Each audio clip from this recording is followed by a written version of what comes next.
काञ्चनचलागया चक्षुरुन्मीलितमेन तस्मै श्रीगुरवे नमः। श्रीचैतन्यमनोभीष्टं स्थापितं येन भूतले स्वयं रूपकथामह्यं ददाति स्वापदान्तिकम्। वन्देऽहं श्रीगुरो श्रीयुतपदाकमलं श्रीगुरून् वैष्णवां च श्रीरूपं साग्रजतं सगणरघुनाथान्वितं तं सजीवं सात्वीतं सावधूतं परिजनसहितं कृष्णचैतन्यदेवं श्रीराधाकृष्णपादान् सगणललिता श्रीवशाखान्वितां स हे कृष्णा करुणा सिन्धो दीनबन्धो जगत्पते गोपेश गोपिकान्त राधाकान्त नमोऽस्तुते तप्तकाञ्चन गौराङ्गी राधा वृन्दावनेश्वरी वृषभनुषुदे देवी प्रणमामि हरिप्रिये वाञ्छाकल्पतरुभ्यश्च कृपासिन्धुभ्यः च पतितानां पावनेभ्यो वैष्णवेभ्यो नमो नमः। श्रीकृष्ण चैतन्य प्रभु नित्यानन्द श्री अद्वैत गदाधर श्रीवासादि गौरभक्तवृन्दा हरे कृष्ण कृष्ण कृष्ण हरे हरे हरे राम राम राम हरे हरे। नारायणं नमस्कृत्यं नरं चैव नरोत्तमं देवीं सरस्वतीं वाचं ततो जयमुदीरयेत् नष्टप्रायेषु अभद्रेषु नित्यं भागवत सेवया भगवति उत्तमश्लोके भक्तिर्भवति नैष्टके मुखं करोति वाचालं पुङ्गुं लङ्घाये ते कृम्यत्कृपात्तमहं वन्दे श्रीगुरुं दिनतारिणं परमानन्दं माधवं श्रीचैतन्येश्वरम्। ॐ नमो भगवते वासुदेवाय। ॐ नमो भगवते वासुदेवाय। ॐ नमो भगवते वासुदेवाय। This divine grace Bhakti Vedanta Swami Srila Prabhupada की जय। हरे कृष्णा। भागवत प्रार्थना पढ़ेंगे माताजी। படிக்கிறேங்க மாதாஜி. ஹரே கிருஷ்ணா. हरे कृष्णा।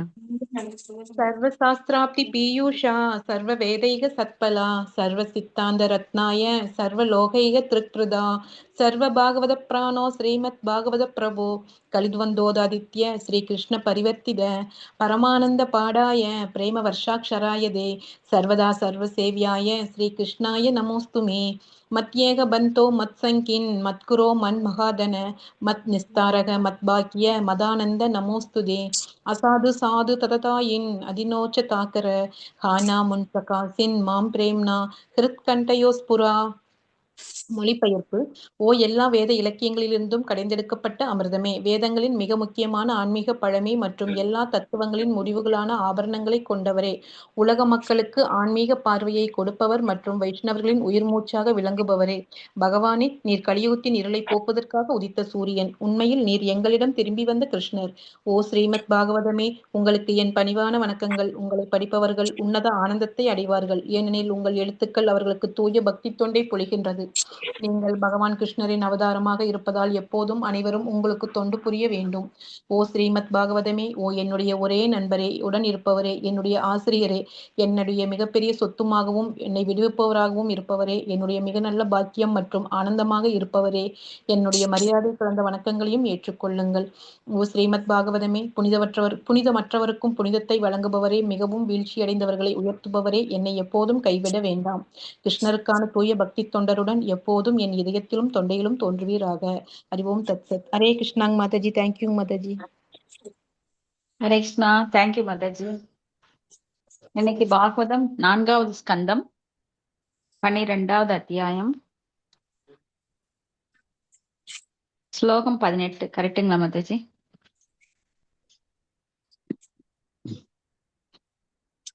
ஹரே கிருஷ்ணா. ஸ்லோகம் 18. பக்திம் ஹரோ பகவத் பிரவஹன்ன அஜஸ்ரம் ஆனந்த பார்ப்ப கலையா முகூர் அர்த்தயமானஹ லிக்லித்யமான ஹிருதய புனகாசிதாங்கோ நாத்மானம் நஸ்மரத் அசாவ் இதி முக்தலிங்கஹ. ஹரே ஹரே கிருஷ்ணா. கிருஷ்ணா மாதாஜி. படிக்கிறேங்க மாதாஜி. ஹரே மாதாஜி. மொழிபெயர்ப்பு. அளவு கடந்த மகிழ்ச்சியினால் அவரது கண்களிலிருந்து நீர் பெருகி ஓடியது. அவரது உள்ளம் உருகியது. உடல் புனிதமடைந்து மயிர் கூச்சரித்து நடுங்கியது. இவ்வாறு பக்தி தொண்டில் சமாதி நிலையடைந்த பிறகு துருவர் தனது உடல் பெற்ற வாழ்க்கையினை மறந்து மண்ணுலக பிடியிலிருந்து விடுதலை பெற்றவர் ஆனார். பொருளுரை. கேட்பது, ஓதுவது, நினைப்பது, மூர்த்தியினை வழிபடுவது போன்ற முறையான 9 வகை பக்தி தொண்டில் தொடர்ந்து ஈடுபட்டிருக்கும் பக்தனின் உடலில் பல்வேறு மாறுபாடுகள் தோன்றுகின்றன. ஒரு பக்தன் ஏற்கனவே முக்தியடைந்து விட்டான் என்று குறிப்பிடும் 8 வகையான உடல் உருமாற்றங்களும் அஷ்ட சாத்விக விகாரம் என்று அழைக்கப்படுகின்றன. ஒரு பக்தன் தனது உடல் வாழ்க்கையினை முற்றிலும் மறந்த பின்னர் அவன் முக்தியடைந்து விட்டான் என்று பொருள். அவன் உடல் எனும் சிறையில் நீண்ட நாள் இருப்பதில்லை. முற்றிலும் உலர்ந்துவிட்ட தேங்காயின் உள்ளிருக்கும் பருப்பானது சிரட்டையினின்று தனியே ஒட்டாது பிரிந்துவிடும் என்பதைப் போன்றதுவே இதுவும். காய்ந்த தேங்காயை எடுத்து குலுக்கிப் பார்த்தால் அதனுள் இருக்கும் பருப்பு ஆடுவது புரியும். இதுபோன்று பக்தித் தொண்டில் முற்றிலும் ஆழ்ந்துவிட்டவன் நுண் மற்றும் பூத உடல் எனும் 2 மேலுறைகளின் தொடர்பை முற்றாகத் துண்டித்து விடுகிறான். துருவர் உண்மையில் இந்நிலையை தனது தொடர்ந்த பக்தித் தொண்டின் மூலமே எய்தினார். அவர் ஏற்கனவே மகா பாகவதா என்று சிறப்பிக்கப்பட்டிருக்கிறார். ஒருவர் மகா பாகவதர் என்னும் முதல் தர தூய பக்தனாகவில்லை என்றால் இவ்வடையாளங்கள் அல்லது மாற்றங்கள் அவனிடம் தோன்றாது. பகவான் சைத்தன்யரிடம் இவ்வடையாளங்கள் அனைத்தும் தெரிந்தன. தாக்கூரர்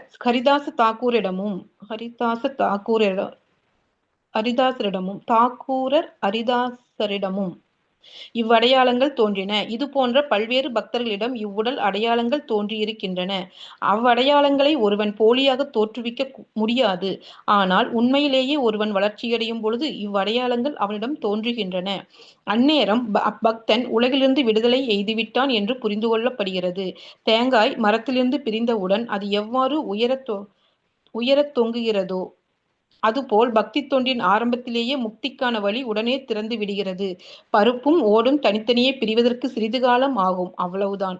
இதிலுள்ள முக்கியமான சொல்லாகிய முக்த லிங்க என்பதில் முக்த என்பது விடுதலையினையும் லிங்க என்பது நுண்ணுடலையும் குறிக்கும். ஒருவன் மரிக்கும் பொழுது அவன் தனது பூத உடலை துறந்து விடுகிறான். ஆனால் மனமென்னும் நுண்ணுடலும் புத்தி மற்றும் ஆணவம் என்பவை அவனை புது உடல் பெறச் செய்கின்றன. அவனது தற்போதைய உடல் வாழ்க்கையிலேயே அந்நுண்ணுடலானது அவனை மன வளர்ச்சியின் மூலம் ஒரு நிலையிலிருந்து மற்றொரு நிலைக்கு இட்டுச் செல்கிறது. உதாரணமாக குழந்தை பருவத்திலிருந்து இளமை பருவத்திற்கு. குழந்தையின் மனநிலை சிறுவனிலிருந்து வேறுபடுகிறது. சிறுவனின் மனநிலை இளைஞனிடமிருந்து வேறுபடுகிறது. அதுபோல் இளைஞனின் மனநிலை முதியவனிடமிருந்து வேறுபடுகிறது. ஆகையினால் மரணமடையும் பொழுது நுண்ணுடலினால்தான் உடல் மாற்ற முறையானது ஏற்படுகிறது. மனமும் புத்தியும் ஆணவமும் ஆன்மாவை ஒரு பூத உடலிலிருந்து மற்றொரு பூத உடலுக்கு இடமாற்றுகிறது. இதுவே ஆத்மாவின் இடம்பெயர்தல் என்றழைக்கப்படுகிறது. ஆனால் மற்றொரு நிலையும் இருக்கிறது. அது என்னவென்றால் ஒருவன் தனது நுண்ணுடலிலிருந்து விடுதலையடையும் பொழுது அந்த உயிரானது உன்னத உலகம் அல்லது ஆன்மீக உலகத்திற்கு இடமாற்றம் செய்யப்படுவதற்கு தகுதியுடையவனாகவும் முற்றிலும் தயார் நிலையிலும் இருக்கின்ற நிலையாகும் அது. துருவனின் உடலிலிருந்து தோன்றிய அடையாள விளக்கங்களிலிருந்து அவர் ஆன்மீக உலகிற்கு மாற்றப்படுவதற்குரிய பக்குவத்தை முற்றிலும் எய்திவிட்டார் எனலாம். ஒருவன் நுண்ணுடலுக்கும் பூத உடலுக்கும் இடையே உள்ள இவ்வேறுபாட்டினை தினமும் அனுபவித்தறியலாம். கனவில் ஒருவன் பூத உடல் கட்டிலில் படுத்திருக்க அவனது நுண்ணுடலானது அவனது ஆத்மாவை உயிரை வேறொரு சூழ்நிலைக்கு இட்டுச் செல்கிறது. பூத உடல் தொடர்ந்து அப்படியே இருக்க நுண்ணுடலானது திரும்பவும் வந்து பூத உடலுடன் இணைந்து கொள்கிறது. ஆதலினால் ஒருவன் இந்நுண் உடலிலிருந்தும் விடுதலை பெற வேண்டியதிருக்கிறது. இவ்விடுதலையே முக்த லிங்க என்று அழைக்கப்படுகிறது. ஹரே கிருஷ்ணாங் மாதாஜி. தேங்க்யூ மாதாஜி. தேங்க்யூ மாதாஜி. இது ரொம்ப சூட்சமமான விஷயங்கள் நம்மளுக்கு இங்க பாகவத்துல வெளிப்படுத்தப்படுது. அப்ப இங்க வந்து 9 வகையான பாவங்கள். ஒருவன் வந்து ரொம்ப தீவிரமாக பகவானை நினைத்து கேட்பது, ஓதுவது, நினைப்பது, ஸ்ரவணம், கீர்த்தனம், ஸ்மரணத்தில் தொடர்ந்து ஈடுபட்டு கொண்டிருக்கும் போது அவனுக்கு இந்த விகாரங்கள் அப்படிங்கிற இந்த பாவங்கள் தோன்றுகின்றது. இது வந்து 8 வகை. அப்படின்னா 8. அது சாத்விக விகாரம் அல்லது பாவங்கள். 8 விதமான பாவங்கள். அது எப்படின்னா கண்ணிலிருந்து கண்ணீர் வழியறது, தொடர்ந்து தன்னை மறந்த நிலையில நம்ம மூர்ச்சை அடையிறது, மயக்கம் அடையிறது, தன்னை மறந்த நிலையில ஆடிப்பாடுறது, உடல் நடுங்கிறது, ஷிவரிங். அப்புறம் நம்ம மயிர்கால்கள் குத்திட்டு நிற்கும், உடல் சிலிர்க்கும். அப்ப நாமத்தை தொடர்ந்து ஓதிட்டே இருப்போம். நம்மளை புற நினைவெல்லாம் நம்மளுக்கு இருக்காது. யாரு நம்மளை பார்த்துட்டு இருக்காங்க, ஐயோ கூச்சமா இருக்கு, நம்ம பாடலாமா, நம்ம ஆடலாமா, நம்ம வந்து திடீர்னு கண்கள்ல கண்ணீர் வந்தா கூட அடக்கிக்குவோம். ஏன்னா எல்லாரும் பாக்குறாங்க, அசிங்கமா இருக்கும் அப்படின்னலாம் நினைப்பே இருக்காது. வெளிப்புறமான எல்லா நினைப்புகளும் நம்மளுக்கு அடங்கிரும். அப்ப நம்ம வந்து தனியா ஒரு உலகத்துக்கே போய் இருக்கிற மாதிரி, உடல் மட்டும்தான் இங்க இருக்கும். ஆனா சிந்தனைகள் முழுதும் பகவானிடம் இருக்கும். அப்ப பகவானை நினைத்த நினைல அவன் ஆடுவான், பாடுவான், கண்ணீர் சிந்துவான், மயக்கமடைவான், மயிர்கால்கள் குத்திட்டு நிற்கும், உடல் சிலுத்துக்கும். இப்படி பல்வேறு அஷ்டபா சாத்விக விகாரம், அந்த பாவ நிலைகள் ஏற்படும். அப்ப இது வாழ்க்கையை முற்றிலும் மறந்த பின்னர் அவனுக்கு இந்த மாதிரி. அப்ப அவன் வந்து முற்றிலும் மறந்த பின்னர் இந்த நிலையில வர்றப்போ முக்தி அடைந்து விட்டான் அப்படின்ற பொருள். அவன் உடல்ங்கிற சிறையில நிறைய நாள் இருக்க மாட்டான்னு அர்த்தம். ஏன்னா இந்த எப்படி ஒரு தேங்காயில வந்து அது முற்றியவுடன் அந்த பருப்பு தனியா இருக்கும். நம்ம ரொம்ப வர தேங்காய் எடுத்தோம்னா அதை ஆட்டி பார்த்தோம்னா தெரியும், உள்ள வந்து சத்தம் கலக்கலன்னு சத்தம் வரும். ஏன்னா அந்த தேங்காயில அந்த தேங்காய் வந்து ஓடுடன் ஒட்டி கொண்டு இருக்காது. ஏன்னா அது நல்லா முதிர்ந்து வறண்டு அந்த ஈரப்பதம் எல்லாம் போய் முற்றின தேங்காய் என்ன சொல்லுவாங்க? கொப்பரை தேங்காய் மாதாஜி. கொப்பரை தேங்காய், கொப்பரை தேங்காய். அந்த கொப்பரை தேங்காய் வந்து ஆடு உள்ள. சோ அந்த மாதிரி முற்றிய நிலையில் ஒருவன் அந்த பௌதீக பற்றுக்களிலிருந்து விடுபட்டு தனித்து இருப்பான். அவனுக்கு வந்து இந்த உடல் சம்பந்தமான நினைப்புகள் எல்லாம் எதுவுமே இருக்காது. இதுதான் வந்து இந்த 8 பாவங்கள். அப்ப காய்ந்த தேங்காய் எப்படி இருக்குன்னா அந்த பருப்பு வந்து தனியா இருக்கும், அது ஒட்டிட்டு இருக்காது. அது போல பௌதிகத்திலிருந்து அந்த பக்தன் முற்றிலும் விடுபட்டவனாக பௌதிகத்துல ஒட்டிட்டு இருக்க மாட்டான். அப்ப நம்ம கிட்ட 2 உடல் இருக்கு, ஒண்ணு பூத உடல், இன்னொன்னு சூட்சும உடல். இந்த பூத உடல் அப்படிங்கிறது பூத உடல் அப்படிங்கிறது பஞ்ச பூதங்கள், நிலம், நீர், நெருப்பு, காற்று, ஆகாயம். ஆனா அந்த சூட்சும உடல் கண்ணுக்கு தெரியாததா சூட்சுமம் அப்படின்னு பேரு. கண்ணுக்கு தெரியாத ஒரு உடல் நம்ம கிட்ட இருக்கு, அது என்னன்னா மனம், புத்தி, அகங்காரம். அப்போ சிலரெல்லாம் முக்தி பெற்றால் இந்த பூத உடல் அழிந்தால் மட்டும் போதும் அப்படின்னு நினைப்பாங்க. அப்படி கிடையாது, 2 உடலையுமே நாம் துறக்க வேண்டும். ஏன்னா இந்த சூட்சும உடல் தான் அடுத்த உடலுக்கு நம்ம ஆத்மாவை கொண்டு போகின்றது.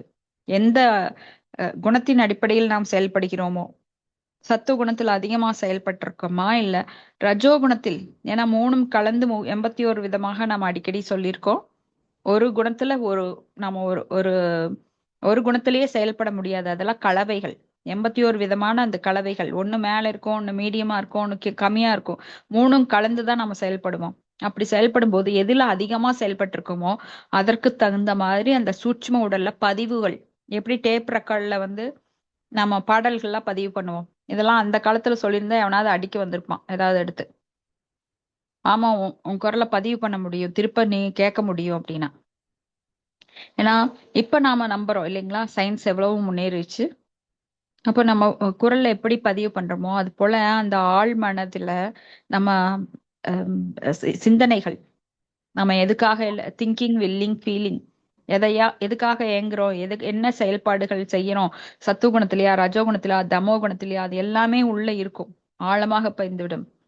இப்ப ஒருத்தர் வந்து மனித உடல்ல இருந்தாலும் மிருகம் போல நடக்கிறாங்க அப்படின்னா அவங்களுக்கு முன்ஜென்மத்துல அது மாதிரி நடந்திருப்பாங்க. அந்த ஆட்டிடியூட் என்ன ஆகும்னா டேப் ரெக்கார்ட்ல பதிகிற மாதிரி அவங்க மனசுல பதிஞ்சு அந்த மனம், புத்தி, அகங்காரங்கிற சூட்சும உடல் அவர் இறக்கும் போது அடுத்த உடலுக்கு ஒரு ரோஜாவோட மனம் எப்படி காற்றில் அடித்து செல்லப்படுகிறதோ அது போல அந்த சூட்சும உடல் மனம், புத்தி, அகங்காரத்துல என்னென்ன பதிவுகள் இருக்கோ, அதாவது இந்த வாழ்க்கையில நம்ம எப்படி செயல்பட்டோமோ அதே குணம் தான் அடுத்த பிறவியில உங்களுக்கு ஃபாலோ பண்ணி வரும். அதற்கு தகுந்த கர்மாவுக்கு தகுந்த பாவ விளைவுகள், புண்ணிய விளைவுகளை அந்த உடம்புல அட்டாச் ஆயிரும். சோ இப்படி பல பிறவிகளை எடுக்கிறோம். ஆனா இப்போ பூத உடல் மட்டும் போனா பத்தாது. இப்போ பூத உடல் போனா என்ன பண்ணுவாங்க, கொண்டு போய் எரிச்சிருவாங்க, இல்ல புதைச்சிருவாங்க. ஆனா அந்த சூட்சும உடல் இருக்கு, அந்த சூட்சும உடல் என்ன ஆகுதுன்னா அடுத்த உடம்புக்கு பாஸ் ஆகுது. இந்த இந்த ஜென்மத்துல நீங்க என்னென்ன செஞ்சீங்களோ அதெல்லாம் அப்படியே ரெக்கார்ட் ஆயிருக்கு அதுல. சோ அடுத்த ஜென்மத்துல அது பாஸ் ஆகும்போது குழந்தையிலிருந்தே அந்த குணம் வந்து வெளிப்படும். சில குழந்தைகள் வந்து பிடிவாதமா இருக்கும், சில குழந்தைகள் ரொம்ப புரிஞ்சுக்கிற தன்மை இருக்கும், சில குழந்தைகள் மந்த புத்தி படைச்சது, என்ன சொன்னாலும் புரியாது, வீண் கௌரவம், பொய், அகங்காரம், அதெல்லாம் அந்த அந்த ரத்தத்துல எந்த பேரண்ட்ஸ்க்கு அவங்க பிறக்கணும், எந்த இடத்துல பிறக்கணும், அவங்க பாவ விளைவுகளுக்கு ஏற்ப அந்தந்த இடம் அவங்களுக்கு கொடுக்கப்படும். அந்த இடத்துல அந்த பேரண்ட்ஸ் எல்லாமே பாருங்க அவங்களுக்கு வந்து சூழ்நிலைகள். அவங்களுக்கு எந்த அம்மா, எந்த அப்பா, எந்த சகோதரன், எந்த மனைவி, இப்படி எல்லாமே வந்து அவன் கர்ம வினைக்கு தகுந்த மாதிரி பகவான் வந்து பொறுத்துறார், சூட் பண்றார். இது ஒண்ணு மட்டும் இல்ல, பல விஷயங்களை அது வந்து நாம எப்படி ஒரு மேத்தமேட்டிக்ஸ்ல பல கால்குலேஷன் இருக்கு, அது மாதிரி அவனுடைய கால்குலேஷன் எல்லாமே சம்பந்தப்பட்டு இருக்கும். சம்பந்தம் இல்லாம யாரும் வந்து அமையறது இல்ல, உறவுகளாகவோ நெய்பர்ஸ் ஆகவோ இல்ல பங்காளிகளாகவோ வந்து அமையறது இல்ல. எல்லாத்துக்கும் ஒரு தொடர்பு இருக்கும். அப்போ இந்த ஸ்தூல உடலை விட்டால் மட்டும் பத்தாது, அந்த சூட்சும உடலான மனம், புத்தி, அகங்காரம் அதை விட்டா மட்டும்தான் நம்மளுக்கு முக்தி கிடைக்கும். அப்ப இது வந்து பௌதீக உடல். இந்த பௌதீக உடல் ரெண்டையும் துறந்தால் மட்டுமே அடுத்த உடல் ஆன்மீக உடல் கிடைக்கும். ஹரே கிருஷ்ணா மாதாஜி. ஹரே கிருஷ்ணா, சொல்லுங்க. இப்ப சொன்னீங்க, இப்ப வந்து ஒருத்தன் வந்து இந்த பிறவியில வந்து இதெல்லாம் பண்ணிட்டு அப்புறம் அப்படியெல்லாம் இருக்கிறான், அப்புறம் அடுத்த பிறவியில அப்படின்னு சொன்னா நம்மள பியூரிஃபை பண்றதுக்காக தான் இன்னொரு பிறவியே. அப்ப இந்த ஆமா. பிறவியில வந்து மனம், புத்தி, அகங்காரம் வந்து இருக்குன்னா அவன் செஞ்சது கூடிய ஆக்ஷன் பண்ணா ரியாக்ஷன் மூலமா அந்த கர்மா வந்து கிளியரன்ஸ் ஆகுது இல்ல. அப்ப எப்படி அதே புத்தியோட அவன் பிறக்க முடியும்? கடவுள் கொடுத்த ஒரு gift தான் இன்னொரு பிறவி. கிஃப்ட் இல்ல மாதாஜி. ஆ. இன்னொரு பிறவிங்கிறது பாவம். பாவத்தினாலதான் இந்த உடல் எடுக்கிறோம். உடல் எடுக்காம இருக்கிறது தான் கிஃப்ட். ம், பிறவாமை அப்படிங்கிறது தான் கிஃப்ட். நீங்க மறுபடியும் பிறந்தீங்கன்னா அது கஷ்டம். ம், ம், ம். மறுபிறவி வேண்டாம், தப்பா நினைச்சுக்காதீங்க. சரி சரி. மறுபிறவி உடலே எடுக்க கூடாதுங்கிறதா நம்ம நோக்கமா இருக்கணும். நல்லா புரிஞ்சுக்கோங்க. அதுக்குதான் நீங்க பகவத்கீதை, பாகவதம் படிக்கிறீங்க. சரி. மறுபிறவி எடுக்கிறது கிஃப்ட்னு யார் சொன்னா உங்களுக்கு? இல்ல, நீங்க இது புரிஞ்சுக்கிட்ட தப்பு. தூய்மைப்படுத்திக் கொள்ளத்தான் பிறவி கிடைக்குது. ம். அப்ப அது வந்து மனித பிறவி வந்து தூய்மைப்படுத்திக்க கிடைக்குது. ஆனா மறு உடல் கிடைக்கிறது, நீங்க மனித உடல் கிடைக்கலாம், இல்ல மனித உடல் கிடைக்காமலும் போகலாம். உங்களோட பரிமாண வளர்ச்சியில நீங்க பின்னாடி கூட போகலாம். ம், ம், ம். சரிங்களா? ஆனா மனித உடல் கிடைச்சாலுமே உங்களுக்கு கஷ்டம் தானே. இந்த உடல் எடுத்தா யார் நிம்மதியா இருக்கிறா? ம். நீங்க பிறந்ததுல இருந்து இறக்குற வரைக்கும் இந்த உடல்னால் தான் கஷ்டப்படுகிறீர்கள். மெயினா ம். உடல்ங்கிற ஒரு பேஸ், அதனாலதான் கஷ்டப்படுறீங்க. உடல்னு இருந்தா அதுக்கு தலைவலி வரும். ம்.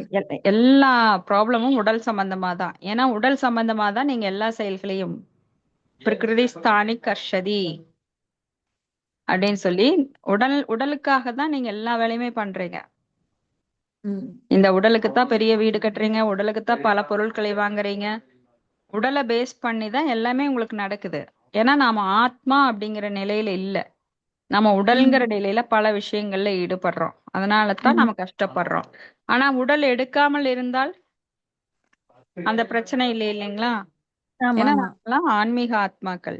நாம இருக்க ம். வேண்டிய இடம் ஆன்மீக உலகம். நாம தப்பா ம். நினைச்சுக்கிட்டு இந்த பௌதீக உடல்ல இந்த ம். பௌதீக உலகத்தை உண்மை என நம்பி இதுல வாழ்ந்துட்டு இருக்கிறோம். நேத்து கிளாஸ்க்கு வந்திருந்தீங்கன்னா புரியும். அதாவது இந்த உலகம் மாயை. யோசிக்கல. ம். ம். ம். ம். இந்த உலகம் மாயை, மாயையோட பிடியில் இருக்கு. அப்ப இல்லாத ஒன்றை இருப்பதாக நினைப்பதுதான் மாயை. அப்ப இந்த உலகத்துல நாம் காண்பதெல்லாம் மாயத் தோற்றங்கள். உறவு ம். நம்மளுக்கு ஒரு நிஜமா உண்மையான உறவு கிடையாது, அன்பு கிடையாது. ஆனா நாம ம். என்ன ஏங்குறோம்? நாம எல்லாமே நிலையா வேணும்னு ஏங்குறோம். இங்க எதுவுமே நிலையானதல்ல. ம். இப்ப புரிஞ்சுதுங்களா? அது எல்லாமே எனக்கு புரிஞ்சிருச்சு. அது எல்லாம் எனக்கு புரியுது. ஆனா ம். இவன் வந்து இதெல்லாம் பண்ணிட்டு அத வந்து கழிக்காம போனா தானே அவனுக்கு அது அடுத்த குணத்துல அது குணமா அமையும். இல்லைன்னா அது நல்ல குணமா தானே. அப்படிதான் கேட்டேன் நான். இல்ல இல்ல, நல்ல குணம் அப்படிங்கிறது இந்த 3 குணத்திற்கு அப்பாற்பட்டு சுத்த சத்துவ குணம், அதுதான் நிர்குணா அப்படின்னு சொல்லப்படுது. ம். ம். சரிங்களா? அந்த குணத்துக்கு சரி. வர்றதுதான் நல்ல குணம். ம். நீங்க இந்த 3 குணத்துல இருந்தாலுமே நீங்க கட்டுப்படுவீர்கள். சத்துவ குணம் நல்லதுன்னு சொன்னா கூட அதுவும் ம். நம்மை கட்டுப்படுத்தும். சத்துவ குணத்துல ம். நீங்க நல்ல செயல் செய்தாலுமே அந்த புண்ணிய செயல்களை அனுபவிக்கிறதுக்கு மறுபடியும் பிறவி எடுத்து வரும்போது உங்களை கட்டுப்படுத்துது இல்லையா? ஆமா. ஆ. அதனால இந்த முக்குணங்கள்ல சிறந்ததுக்கு சத்துவ குணம்னு நினைக்க வேண்டாம். சத்துவ குணம் கூட, சத்துவ ம். குணத்தில் இருக்கிறவங்க பிராமணாஸ். ம். சத்துவம் சஞ்சாயதே ஞானம். ஞானம் இருந்தா கூட அவங்களுக்கு எப்படிப்பட்ட ஞானம் இருக்கும்? ஞானம் இருக்கிறதுனால நான் நல்ல ஒரு பொசிஷன்ல இருக்கேன், எனக்கு வேணுங்கிறதெல்லாம் அமைஞ்சிருக்கு, அதனால அவங்க ம். திருப்தி அடைஞ்சிடுறாங்க. அதுக்கு மேல அவங்க பக்தி தொண்டு பண்ற வர்றது கிடையாது. ம். ஏன்னா அவனுக்கு சரி. எந்த ஒரு கவலையும் இல்ல. பெருசா கவலைகள் இல்ல. மற்ற ரஜோ தமோ குணத்துல ஈடுபட்டவங்களுக்கு நிறைய பிரச்சனைகள் வரும். திடீர்னு ஆக்சிடென்ட் ஆகும், திடீர்னு விபத்துக்கள் வரும், துர்மரணம் வரும், இல்ல நஷ்டம் வரும், தொழில நஷ்டம் வரும், இல்ல அவன் வந்து ரொம்ப வறுமையில வாடுவான், நோயில வாடுவான், இப்படி எல்லாம் இருக்கும். ஆனா சத்துவகுணத்துல இருந்து வந்தவனுக்கு நல்ல உயர்குடி பிறப்பு, கொஞ்சம் செல்வாக்கா, மேலோட்டமா எந்த வாழ்க்கையில அதிகமான பிரச்சனைகள் இல்லாமல் இருந்தாலும் அதே நாம சந்தோஷமா இருக்கிறதா நினைச்சுக்கிட்டு அதுக்கு மேல பக்தி தொண்டுக்கு வரமாட்டான். சோ அதுவும் கூட கட்டுப்படுத்தும். அதனால இந்த 3 குணங்களுக்குமே இல்லாத சுத்த சத்துவ குணத்தில் நிலை பெற்றிருப்பவன் தான் ஆன்மீக உலகத்திற்கு செல்ல முடியும். அப்போ இந்த பிறவி வந்து நம்மளுக்கு சுத்தப்படுத்துறதுக்கு, தூய்மைப்படுத்துறதுக்கு கொடுக்கப்பட்டிருக்குங்கிறது கரெக்ட் பாயிண்ட். ஆனா அதுக்காக நான் மறுபடியும் பிறவி எடுக்கணும், உடம்பு சுத்தமா இருக்குன்னு எல்லாம் சொல்ல முடியாது. ஏன்னா உடம்புன்னு இருந்தா பிறப்பு, இறப்பு, முதுமை, நோய் இது கண்டிப்பா இருக்கும் உடம்புல. பிறக்கும் போது கஷ்டப்படுறோம், இறக்கும் போது கஷ்டப்படுறோம், முதுமையிலும் கஷ்டப்படுகிறோம், நோயினாலையும் கஷ்டப்படுறோம். அப்போ பிறவாமை அப்படிங்கிற வரம் வேண்டும் என்றால் நாம் என்ன பண்ணணும்? அதுக்கு தவம் பண்ணணும். இதெல்லாம் பிராமணத்தன்மையை வந்தாதான் புரியும். அப்ப பிராமணத்தன்மைக்கு அடிப்படை என்ன? சத்துவ குணம். அப்ப ரஜோ குணத்திலும் தமோ குணத்திலும் இருக்கிறவங்க இதை புரிஞ்சுக்காம உலக வாழ்க்கையில இன்பம் காண்றதுக்காக அவங்க நாய்கள் போல நாக்க தள்ளிட்டு உழைச்சிட்டே இருப்பாங்க. அப்புறம் மறுபடியும் இறந்து போயிருவாங்க, மறுபடியும் பிறவி எடுப்பாங்க. அதுக்காகத்தான் நாம இந்த மந்திரத்தை தொடர்ந்து சொல்றோம். ஏன்னா மந்திரத்தை தொடர்ந்து சொல்லும் போது நாம் தூய்மைப்படுத்தப்பட்டு பகவான் உள்ள இருந்து ததாமி புக்தி யோகம் தம் ஏனமாம் உபயாந்தித்தே அப்படின்னு உள்ளிருந்து நம்மளுக்கு அந்த புத்தியை அவரே தர்றாரு. ஓகேங்களா? புரியுது புரியுது மாதாஜி. அதனால உடல் எடுக்கணும்னு நினைக்காதீங்க. கண்டிப்பா மறுபிறவி எல்லாம் நம்மளுக்கு வேண்டாம். நன்றி நன்றி. ஓகே மாதாஜி. அப்போ நம்ம வந்து உடல் எப்படி தேகினோ அஸ்மின் யதா தேகே கௌமாரம் யவனம் ஜரா ததா தேகாந்திர பிராப்தி தீரஸ்தஸ்திரன முஹ்யதி. அப்போ ஒரு தீரன் வந்து குழந்தை சிறியவனாக இருந்து குழந்தை பருவம், இளைஞன், அப்புறம் முதியவன் இப்படி நம்ம ஆடுறத பத்தி அவன் வந்து கவலைப்படுறது கிடையாது. அப்ப மரணம் அடையும் போது நுண்ணுடலால் தான் உடல் மாற்ற முறையானது ஏற்படுகிறது. அப்ப மரணம் வரும்போதுதான் இந்த சூட்சும உடல் அடுத்த உடம்புக்கு போய் மாற்றம் நம்மளுக்கு வேற ஒரு உடல் எடுத்து அந்த மாற்றத்தை ஏற்படுத்துது. சோ அப்ப 2 உடலுமே இருக்கக்கூடாது. அப்பதான் நம்மளுக்கு முழுமை பர்ஃபெக்ஷன் வரும்.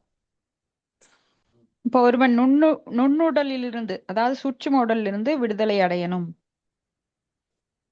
இப்ப துருவன் உடல்ல இருந்து இங்க அந்த அஷ்டவிகாரங்கள், அந்த மாற்றங்கள் எல்லாம் தெரியுது. அப்போ நுண்ணுடலுக்கும் பூத உடலுக்கும் எப்படி வித்தியாசம் தெரிஞ்சுக்கலாம்? ஒருத்த வந்து கனவுல கட்டல்ல படுத்திருக்கான். ஆனா அந்த ஆத்மாவானது, அந்த சூட்சும உடலானது மனதின் தொடர்பால் அவன் என்ன நினைக்கிறான்னா, நான் தேர்ல போயிட்டு இருக்கேன், நான் வந்து பிளைட்ல போயிட்டு இருக்கேன், நான் வந்து பெரிய பணக்காரனா இருக்கேன் அப்படின்னு கனவு காணறான். ஆனா காலையில எந்திரிச்சு பார்த்தா அவன் திரும்ப அந்த மனமானது அந்த உடலோட ஒட்டிக்குது. அப்ப மறுபடியும் இப்ப எந்திரிச்சு பார்த்தா பழைய நிலையில தான் இருக்கிறான். அப்ப இதுல இருந்து என்ன தெரியுதுன்னா, சூட்சும உடல் வெளியில போய் மறுபடியும் அந்த உடலோட ஒட்டும் போது அவனுக்கு இந்த இந்த இப்ப இருக்கிற நிலை அவனுக்கு தெரியுது. அப்போ நுண்ணுடலிலிருந்து விடுதலை பெற வேண்டியதாகின்றது. இவ்விடுதலையே முக்தலிங்க. அப்ப 2 உடல்ல இருந்து விடுதலை அடையணும். சூட்சும உடல், ஸ்தூல உடல். ஓகேங்களா? அடுத்தது ஸ்லோகம் 19. சததர்ஷ விமாக்ரியம் நபசோ அவதரக்த்ருவஹ விப்ரராஜயத்தச திசோ ராகாபதிம் இவோ திதம். ஹரே கிருஷ்ணா. மாதாஜி ஹரே கிருஷ்ணா. பாடிங்க மாதாஜி. பிரணாம்ஸ் மாதாஜி. பிரணாம்ஸ் மாதாஜி. பாடிங்க. துருவ மன்னரிடம் முக்தி அடைந்ததற்கான அடையாளங்கள் வெளிப்பட்டவுடன் பூர்ணச்சந்திரன் வானத்திலிருந்து இறங்கி வருவதைப் போல் 10 திக்குகளும் ஒளிமயமான ஒரு அழகிய விமானம் விண்ணிலிருந்து வருவதை அவர் பார்த்தார். பொருளுரை: நாம் பெறுகின்ற அறிவு பற்பல படிநிலைகளை உடையதாகும். நேரடி அறிவு, உயர் அதிகாரிகளிடமிருந்து பெறும் அறிவு, உன்னத அறிவு புலன்களுக்கும் மேலான அறிவு, முடிவாக ஆன்மீக அறிவு என்பவே அப்படி நிலைகளாகும். அறிவார்ந்த ஒருவன் இப்படி நிலைகளை ஒவ்வொன்றாக கடந்து கொண்டே வந்தான் என்றால் அவன் உடனடியாக உன்னத நிலையினை அடைகிறான். துருவ மன்னர் உலகியற் கருத்துடைய வாழ்க்கையிலிருந்து முற்றிலும் விடுதலை பெற்றவுடன் உன்னத அறிவு நிலையை எய்தினார். அதனால் முழு நிலவை போன்று அழகுமிக்க ஓர் உன்னதமான விமானம் தன் முன்னர் தோன்றியதையும் அவரால் உணர முடிந்தது. இந்நிலை நேர் அல்லது மறைமுக அறிவு உணர்வினால் அடைவதற்குரிய ஒன்றாகும். இவ்வறிவானது முழுமுதற் கடவுளின் தனிப்பட்ட கருணையினால் எய்தியதாகும். ஒருவன் கிருஷ்ண உணர்வில் படிப்படியாக வளர்ச்சியடைவதன் மூலமே அடைய முடியும். ஹரே கிருஷ்ணா. தேங்க்யூ மாதாஜி. ஹரே கிருஷ்ணா. தேங்க்யூ மாதாஜி. அப்போ துருவ மகாராஜா வந்து இப்ப அஷ்டவிகார பாவ நிலையை எய்தி மிக உன்னத பக்தர் அப்படிங்கிற நிலையில இருக்கார். அப்போ அவருக்கு வந்து அவரோட டைம் வந்துருச்சு. அப்போ பகவானோட லோகத்துக்கு போக அப்போ ஒளிமயமான ஒரு வானத்திலிருந்து விமானம் அவர் முன்னாடி வந்து நிக்குது. சோ இப்படி அறிவார்ந்த ஒருவன் இந்த நிலைகளை எல்லாம் கடந்து வருகிறான். அதாவது எப்படின்னா நேரடி அறிவு, நாம் பெறுகின்ற அறிவு வந்து நேரடியான அறிவு, உயர் அதிகாரிகளிடமிருந்து, சாஸ்திரத்திலிருந்து. உன்னத அறிவு புலன்களுக்கும் மேலான அறிவு, முடிவாக ஆன்மீக அறிவு. அப்போ புலன்களால் தான் நாம் அறிவை பெற முற்படுகிறோம். நிறைய பேரு ஆராய்ச்சியில ஈடுபடுவாங்க. இந்த புலன்களின் மூலமாக ஆராய்ச்சி செய்து அந்த அறிவை எடுத்துக்குவாங்க. ஆனா சாஸ்திர அறிவு என்பது நேரடியானது, அறிவுபூர்வமானது. அது வந்து சூட்சுமமான அறிவு. இப்ப நிறைய பேர் நாங்க நிறைய எக்ஸ்பிரிமெண்டலா பண்ணி அப்புறம்தான் நம்புவோம் அப்படின்னு சொல்லி அது மாயா அபகரத ஞான ஆசூரம் பாவம் ஆசிரிதம். விஞ்ஞானிகள் எல்லாம் அந்த வேலையத்தான் பண்ணிட்டு இருக்காங்க. பகவான் படைச்சது 24 மூலக்கூறுகள் எப்படி வந்தது, வேலையே இல்லாத வேலையா என்ன பண்ணுவாங்கன்னா எங்கேயாவது ஒரு பாறை எடுத்துட்டு வருவாங்க, அது எத்தனை காலத்திற்கு முற்பட்டது அப்படின்னு எல்லாம் உட்காந்து ஆராய்ச்சி பண்ணிட்டு இருப்பாங்க. இதெல்லாம் வேலை இல்லாதவன் பொழப்பு. இப்ப சாஸ்திரங்கள் நம்மளுக்கு உண்மை சொல்லுது, நேரடி அறிவு. நீங்க ஏன் போய் ரொம்ப ஆராய்ச்சி பண்றீங்க? ஏன்னா பகவானை நம்பாதவங்க தான் இப்படி ஆராய்ச்சி பண்ணிட்டே இருப்பாங்க. வீணான நேரத்தை வந்து எப்படி, ஏன்னா இது அபூர்வமானது மனித பிறவி. இதுல ஒவ்வொரு நிமிடமும் ரொம்ப முக்கியம். நாம வந்து தொடர்ந்து பக்தி செய்தால் ஒழிய பகவான்கிட்ட போக முடியாது. அப்போ துருவ மன்னர் இந்த அறிவை நேரடியாக பெற்றார். தவம் செஞ்சு பகவான்கிட்ட இருந்தே பெற்று விட்டார் நேரடியா. அப்போ உயர் அதிகாரிகளிடமிருந்து பெரும் அறிவு. அவங்க தாத்தா இப்ப பார்த்தோம் நாம ஸ்வயம்பு மனு வந்து அவருக்கு அறிவுரை கூறினார். அப்போ உயர் அதிகாரிகள், குருமார்கள், பரம்பரா வழியிலிருந்து வந்தவங்க, இப்படி அவர் வந்து வாழ்க்கையிலிருந்து விடுதலை பெறுகிறார். உடல் கருத்துடைய வாழ்விலிருந்து முற்றிலும் விடுதலை பெற்றவுடன் உன்னத அறிவு நிலையை எய்தினார்.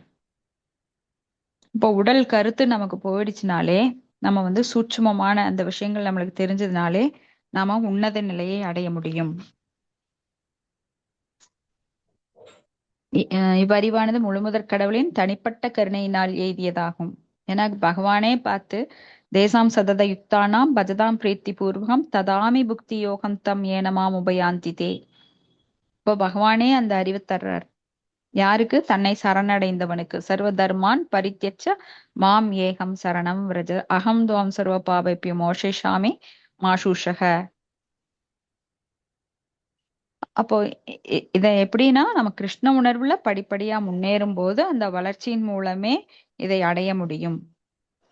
கிருஷ்ண உணர்வு இல்லாம யாராலையும் பகவானோட லோகத்துல அடியெடுத்து வைக்க முடியாது. ஏன்னா கிருஷ்ண உணர்வு தான் தூய்மைப்படுத்துகிறது. கிருஷ்ண உணர்வு தான் 100%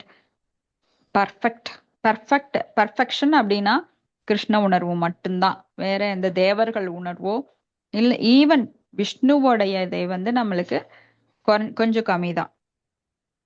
ஏன்னா விஷ்ணுவை காட்டிலும் யார் உயர்ந்தவர்? சாக்ஷாத் பகவான் கிருஷ்ணர், ஸ்வயம் பகவான். ஏதே சாம்சகல்லா பும்சக கிருஷ்ணஸ்து பகவான் ஸ்வயம். இந்திராரி வியாக்குலம் லோகம் ஹிருதயந்தி யுகே யுகே. அடுத்த ஸ்லோகம் 20. தத்ரானுதேவ பிரவரௌ சதுர்புஜௌ ஷியாமௌ கிஷோரௌ அருணாம் புஜே ஷனௌ ஸ்திதௌ அவஷ்ட சமீப்ய கதாம் சுவாசசௌ கிரீடஹாராங்கத சாரு குண்டலௌ. ஹரே கிருஷ்ணா. மொழிபெயர்ப்பு.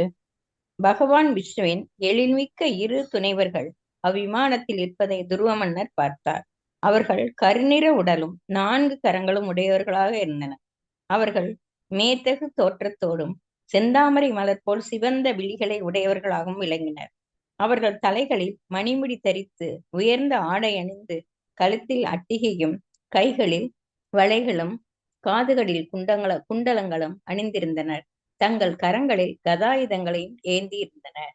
பொருளுரை. விஷ்ணு லோகத்தை சேர்ந்தவர்களும் உடல் அமைப்பில் பகவான் விஷ்ணுவையே ஒத்திருப்பார். அவர்கள் கரங்களில் கதாயுதம், சங்கு, தாமரை, மலர், சக்கரம் போன்றவை இருக்கும். இச்சுலோகம் அவர்கள் 4 கரங்களுடன் நல்ல ஆடை அணிந்து காட்சியளித்தனர் என்று குறிப்பிடுகிறது. அவர்கள் உடற்கூறுகளின் விளக்கமானது பகவான் விஷ்ணுவினுடையதே ஆகும். ஆகையினால் விமானங்களிலிருந்து இறங்கி வந்த இச்சிறப்பு மிக்கவர்கள் நேரடியாக விஷ்ணு லோகத்தில் இருந்தே அல்லது பகவான் விஷ்ணு உரைகின்ற உலகத்தில் இருந்தோ வந்தவர்களே ஆவர். Hare Krishna. Thank you mother. Hare Krishna. Thank you முத்தஜி. அப்போ இங்க வந்து துருவ மகாராஜா அவர் வந்து இந்த உடலை 2 உடலையும் விடுத்த உடனே அவருக்கு வந்து அந்த பகவான் அவருக்கு வந்து அந்த வானிலிருந்து அவருக்கு தேர் இறங்கி வருது. பகவானின் ரூபத்தை ஒத்த சாரூபிய. நம்ம 5 விதமான முக்திகள் பார்த்திருக்கோம். சாஷ்டி, சாமீபிய, சாரூபிய, சாலோக்கிய, ஏகத்துவம் அப்படிங்கிற சாயுஜ்ய முக்தி. இந்த 5 முக்திகள்ல சாரூபிய அப்படின்னு விஷ்ணுவினோட லோகத்தில் இருப்பவர்கள் பகவானை போன்றே உருவம், 4 கையுள்ள அழகிய பகவானை போன்றே அழகிய ரூபத்தோட கார்மேக வண்ணத்தோட அவங்க வந்து சங்கு, சக்கரம், கதை, புஷ்பம் இதையெல்லாம் 4 கைகள்ல ஏந்தி இருப்பாங்க. அப்போ பகவானுக்கும் அவங்களுக்கும் என்ன வித்தியாசம் அப்படின்னா, பகவான்கிட்ட நிரந்தரமாக அந்த ரேகை இருக்கும். அப்புறம் வனமாலி, கதி, சாங்கி, சங்கி, சக்ரி, சனந்திகி இது எல்லாருமே அங்க வந்து சங்கு, சக்கரம் அதெல்லாமே அணிந்திருப்பாங்க. ஆனா பகவானுக்கும் அவங்களுக்கு என்ன வித்தியாசம் அப்படின்னா, வாடாத வைஜெயந்தி மாலை, அப்புறம் அந்த மகாலட்சுமி மார்பில் வீற்றிருக்கிறதுனால அந்த ரேகை அதெல்லாம் அவர்கிட்ட இருக்கும். ஸோ அந்த வித்தியாசங்கள் கொண்டுதான் பகவான் யாரு, அங்க பக்தர்கள் யாரு, வைகுண்டவாசிகள் யாரு அப்படிங்கறத நாம தெரிஞ்சுக்க முடியும். அப்போ அவங்க வந்து தேர்ல வந்து 2 பேரும் வந்து கூப்பிட்டு போறாங்க. ஸோ நல்ல ஒரு பக்தர்கள் யாரை பக்தி செய்கிறார்களோ அவங்க இறக்கும்போது தேவதூதர்கள் இந்த மாதிரி பகவானோட தூதர்கள் வருவாங்க. ஸோ அவங்களுக்கு இறக்கும்போது அச்சம் கிடையாது. ஆனா எந்த பாவிகள் இங்க வந்து பகவானோட நாமத்தை சொன்னாம வீணாக காலம் கழித்து அக்கிரமங்கள்ல ஈடுபடுறாங்களோ அவங்களுக்கு யமதூதர்கள் வருவாங்க. அதனாலதான் இறக்கும்போது நம்ம பார்க்கலாம், சிலரெல்லாம் யூரின் பாஸ் பண்ணிடுவாங்க, சிலர் வந்து மோஷன் பாஸ் பண்ணிடுவாங்க, சிலரெல்லாம் பல்ல கடிச்சு நாக்க கடிச்சிட்டு இறப்பாங்க. ஸோ இந்த ஆத்மா போறக்கே உடல்ல பல துவாரங்கள் இருக்கு. அப்ப கீழே இருக்கிற துவாரங்கள்ல போகும்போது அந்த ஆத்மா பாவகரப்பட்ட செயல்கள் நிறைய செஞ்சிருக்கு. ஆனா நெற்றி பிரம்மரந்திரம் அப்படின்னு சொல்லப்பட்ட நெற்றி உச்சியில போறது ரொம்ப நல்ல ஆத்மாக்கள், அவங்கெல்லாம் வந்து ஞானிகள். ஆனா மூக்கு துவாரம் வழியாக இல்ல வாய் வழியாக இப்படி மேல் பகுதியில போறது ஒரு மீடியம். ஆனா கீழே மலம் யூரின் கழிக்கிற இடங்கள்ல எல்லாம் ஆத்மா போச்சு அப்படின்னா அவங்க மறுபடியும் கீழ் லோகங்களுக்கு யமலோகங்களுக்கு போகக்கூடிய வாய்ப்பு அதிகமா இருக்கு. இப்படி பல வகைகள்ல அந்த உயிர் போகும். ஏன்னா அவங்க செஞ்ச கர்மாக்கு தகுந்த மாதிரி அவன் ரொம்ப கஷ்டப்படுத்தப்பட்டு அப்புறம் அந்த ஆத்மாவை அந்த யமதூதர் எடுக்கிறார். சோ யமதூதன் வர்றப்பவே பாத்தீங்கன்னா கோரமா இருக்கும். இறக்குறவங்களுக்கு அவங்க கண்ணுல தெரியும். அதனாலதான் சிலர் எல்லாம் கண்டபடி பேசிட்டு இருப்பாங்க, நான் அவனை பார்த்தேன் இவனை பார்த்தேன்.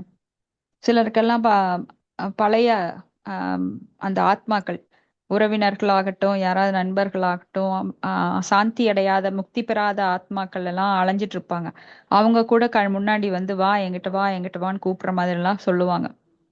இதெல்லாம் உண்மை. ஏன்னா பாவப்பட்ட ஆத்மாக்களுக்கு அந்த மாதிரிதான். ஆனா ரொம்ப புண்ணியம் செஞ்சவங்க, அதாவது பக்தி புண்ணியம், எப்பொழுது பகவானோட நாமத்தை சொல்லிட்டு பாகவதம் பகவத்கீதை படிச்சுட்டு எண்ணற்ற பக்தி புண்ணியங்கள் சேர்த்துறவங்களுக்கு மரணம் அப்படிங்கிறது ஒரு பூவை வந்து கோடாலியால அறுக்க வேண்டிய அவசியம் கிடையாது. அது லேசா இப்படி பறிச்சாலே வந்துரும். ஆனா அதை கோடாலி கொண்டு வெட்டுற அளவுக்கு ஒரு ஆத்மா வந்து ரொம்ப எளிதாக உடல்ல இருந்து வெளியேறலாம். அதெல்லாம் பக்தர்களுக்கு மட்டும்தான் வரும், பெயின் இல்லாம. ஆனா யாரெல்லாம் பாவம் பண்றாங்களோ, பகவான் நாமத்தை சொல்லாமல் இந்த உடல், அரிதான இந்த மானிட உடல் எடுத்து ஆம், ரொம்ப அஹ், பொய் அகங்காரத்தில் ஆடிட்டு இருக்கிறாங்களோ, அவங்களுக்கெல்லாம் வந்து மரணம் அப்படிங்கிறது கொடுமையா இருக்கும். 1000 தேள் கொட்டுற வலி வலிக்கும். அவங்களுக்கு யமதூதர்கள் வந்து அந்த உயிரை ரொம்ப சித்திரவதை பண்ணி பறிச்சுட்டு போய் யமலோகத்துக்கு கொண்டு போற வரைக்கும் அவங்களுக்கு ரொம்ப தண்டனை இருக்கும். யமலோகத்துக்கு போறக்கே ஒரு ஆண்டு, ஒரு ஆண்டுக்கு மேல ஆகுமா. அப்படி அவங்க பாலைவனங்கள்ல வெறும் கால்ல இழுத்துட்டு போவாங்களாம். அங்க வெயில் அதிகமா தகிக்குமா. அப்ப அவங்களுக்கு நடக்க முடியாம ரொம்ப கஷ்டப்படுவாங்களாம். அப்ப சவுக்கடி கொடுப்பாங்களாம். நடன்னு சொல்லி சவுக்கடி கொடுப்பாங்களாம். இப்படி அவங்களுக்கு வந்து தலையில வெயில் சுடும், பாதங்கள் செருப்பு இல்லாம ரொம்ப கடுமையான வெயில்ல இழுத்துட்டு போவாங்க. நடக்க முடியலன்னா இழுத்துட்டு போவாங்க. இப்படி இப்படியெல்லாம் தண்டனைகள் இருக்கு. அதுக்காகத்தான் பிராமணர்களுக்கு வந்து அஹ் அவங்களுக்கு தவசம் கொடுக்கும்போது என்ன பண்ணுவாங்கன்னா, செருப்பு கொடுப்பாங்க, சிலர் குடை கொடுப்பாங்க. ஏன்னா அப்படி கொடுக்கும்போது அவங்க ஓரளவுக்கு அதுல இருந்து மீட்சி அடைஞ்சு செருப்பு போட்டுட்டு போகலாம். கொடை கொடுக்கும்போது, தானமா கொடுக்கும்போது அவங்க அந்த கொடையை பிடிச்சுக்கலாம். சிலரெல்லாம் அஹ் இந்த மாதிரி நிறைய அர்ப்பணம் பண்ணுவாங்க. அப்ப அந்த முன்னோர்கள் பாவமே செஞ்சிருந்தாலும் ஓரளவுக்கு ரிலீஃப் கிடைக்கும். அதுக்காகத்தான் பிராமணர்களுக்கு அந்த மாதிரி தானம் வழங்குறாங்க, செருப்பு, கொடை, இதெல்லாம். அடுத்த ஸ்லோகம் 21. விஞ்ஞாய தாவ் உத்தம மஜாய கிங்கராவ் அபியுக்தித சாத்வச விம் விஸ்மிருத கிரமஹ நநாம நமானி கிருணன் மதுத்பிஷ பார்ஷத் படிக்கிறேன் மாதாஜி. பிரதானாவ் இதி சம்ஹதாஞ்சவி. படிங்க நான் மாதாஜி. படிக்கிறேன் மாதாஜி. மொழிபெயர்ப்பு நிதானமா பொருளுரை படிங்க. ஆசா பக்தி வேதாந்த சாமி பிரபாதுக்கு ஜெய். மொழிபெயர்ப்பு. இச்சிறப்புக்குரிய இருவரும் முழுமுதற் கடவுளின் அணுக்கு தொண்டர்களான கிங்கர்கள் என்பதை அறிந்து கொண்ட ஒருவர் உடனே எழுந்து நின்று குழப்பத்தினாலும் தயக்கத்தினாலும் அவர்களை எவ்வாறு உரிய முறையில் வரவேற்பது என்று மறந்தவராய் திகைத்து நின்றார். ஆகையினால் அவர் கூப்பிய கரங்களுடன் அவர்களை வணங்கி பகவானின் புகழ்மிக்க புனித பெயர்களை ஓதினார். பொருளுரை. எல்லா வழிகளிலும் சிறந்த பகவானின் புனித பெயர்களை ஓதுவதே ஆகும். 4 கரங்களுடன் 4 அணி செய்யப்பட்டிருந்த பகவானின் நேரடி துணைவர்களான விஷ்ணு தூதர்களை பார்த்த துருவர் அவர்கள் யார் என்று அறிந்து கொண்டாலும் சிறிது நேரம் குழப்பமுட்டார். திடீரென்று தான் முன் வந்து நின்ற மரியாதைக்குரிய விஷ்ணு தூதர்களை அவரால் பகவானின் புனித பெயர்களையும் ஹரே கிருஷ்ண மகா மந்திரத்தையும் மோதி மிகவும் சிறப்புக்குரியதாகும். ஒருவன் பகவான் விஷ்ணுவையோ அல்லது அவர்கள் தூதர்களாயோ எவ்வாறு மகிழ்விப்பது என்பது அறியவில்லை என்றால் பயபக்தியுடன் பகவானின் புனித பெயரை ஓதினால் அனைத்தும் நிறைவடைந்ததாகிவிடும். ஆகையினால் ஒரு பக்தன் ஆபத்தில் இருந்தாலும் அல்லது மகிழ்ச்சியில் நிலைத்திருந்தாலும் தொடர்ந்து ஹரே கிருஷ்ண மகா மந்திரத்தை ஓதுகிறான். அவன் ஆபத்தில் சிக்கியிருந்தால் உடனே அது விலகும். மேலும் அவன் பகவான் விஷ்ணுவையாலோ அல்லது அவரது துணைவராலேயோ நேரில் காணும் பாக்கியம் பெற்றதால் இம்மந்திரத்தை ஓதுவதில் மூலம் அவன் இறைவனை மகிழ்ச்சிப்படுத்த முடியும். இதுதான் மகா மந்திரத்தின் பூரண தன்மையாகும். ஆபத்தில் இருந்தாலும் ஆனந்தத்தில் இருந்தாலும் அதனை அளவின்றி ஓத வேண்டும். ஹரே கிருஷ்ண மகாஜி. ஹரே கிருஷ்ணா. ஹரி போல். எல்லா வழிகளிலும் சிறந்தது பகவானின் புனித பெயரை ஓதுவது. இந்த கிஃப்ட் நம்மளுக்கு எப்படி கிடைச்சது? ஸ்ரீ சைத்தன்ய மகாபிரபு இந்த கலியுகத்தில் அவதாரமாக தோன்றி இந்த 500 வருடங்களுக்கு முன்பாக இந்த மக்கள் எல்லாம் இவ்வளோ கஷ்டப்படுறாங்களேன்னு சொல்லி அத்வைத பிரபு மூலமாக அவர் வந்து அத்வைத ஆச்சாரியார் என்ன பண்ணாருன்னா, சால கிராமத்தை வழிபட்டு துளசி, கங்கை தீர்த்தம் எல்லாம் பகவானுக்கு பூஜை செய்து, அப்புறம் பகவானை, ஏன்னா நான் வந்து ஈவன் அத்வைத பிரபு யாரு, விஷ்ணுவும் சிவனும் இணைந்த அம்சம். அவர் கூட நான் இவங்களை திருத்த முடியாது, ஏன்னா அவ்வளவு ஸ்ட்ராங்கா இருக்கு கலியில. மந்தாக சுமந்த மதையோ மந்த பாக்கியகி உபத்துரதக. சிவனும் விஷ்ணுவும் சேர்ந்த அவங்களே நாங்க சொன்னாலாம் முடியாது, டைரக்டா நீங்களே இறங்கி வாங்க அப்படின்னு சொல்லி பகவான் சாக்ஷாத் பகவான் கிருஷ்ணரைவே அவதாரமாக இங்க வர செஞ்சிருக்காங்க. எப்படி? சைத்தன்ய மகாபிரபுவாக. அப்பேற்பட்ட சைத்தன்ய மகாபிரபு நம்மளுக்கு விடுதலை அளிக்கக்கூடிய வாய்ப்பை ஒரே ஒரு மந்திரத்தின் மூலமா சொல்லிட்டு போயிருக்கார். ஏன்னா அவரை பார்த்து அவர் வந்து மந்திரத்தை சொல்லி ஆடி பாடி வீதிகள்ல வலம் வரும்போது இந்த பண்டிதர்கள் எல்லாம் சொல்லுவாங்களாம், நீ என்ன ஒரு முட்டாள் பிராமணனா இருக்க, ஒரு பிராமண குடும்பத்துல பிறந்துட்டு ரொம்ப லோ கிளாஸ் மாதிரி ஆடிட்டும் பாடிட்டும் இப்படி கூத்தடிச்சிட்டு இருக்கிறியே, நீ எல்லாம் மந்திரத்தை சொல்லுப்பா, நீ வந்து வேதங்களை ஓது அப்படின்னாங்க. பகவானுக்கே அட்வைஸ் பண்றாங்க இந்த சாதாரண மனிதர்கள். ஏன்னா அணுவிலும் அணுவான இந்த சிறு பூச்சிகள், நுண்ணுயிரிகள், பகவான் எப்படிப்பட்டவர்? விபு, பெரியவற்றுள் பெரியவர். அதெல்லாம் அளவிட முடியாது. இவ்வளவுதான் பெருசுன்னு அளவிட முடியாது. அப்படிப்பட்ட பகவான் எளிமையான ரூபத்தில், நம்மளோட ரூபத்துல, மனித ரூபத்துல சைத்தன்ய மகாபிரபுவாக வந்த போது அவரோட அருமை தெரியாம இந்த பண்டிதர்கள் என்ன சொல்றாங்க? நீ வேதத்தை ஓதுப்பான்னு சொல்றாங்க. அப்ப சொல்றார் அவர் திருப்பி என்ன சொல்றாருன்னா, என்னுடைய குரு எனக்கு சொல்றார், நீ ரொம்ப முட்டாளா இருக்க, உனக்கு வேதமெல்லாம் புரியாது, அதனால இந்த மந்திரத்தை மட்டும் சொல்லு போதும் அப்படின்னு சொல்லிட்டு போயிட்டாரு. இது எதுக்காக சொல்றார்? அந்த சொன்னாங்க பாருங்க, இவங்களுக்கு அந்த பண்டிதர்கள் அவங்கள மறைமுகமாக தாக்குகிறார். ஏன்னா வேதங்கள்னா அவங்களெல்லாம் முழுசா எல்லாம் 100% யாரால படிக்க முடியாது. வேதைச சர்வைர் அகம் வேத வேத்யோ வேதாந்த கிருத் வேதவித் ஏவச்சாகம்.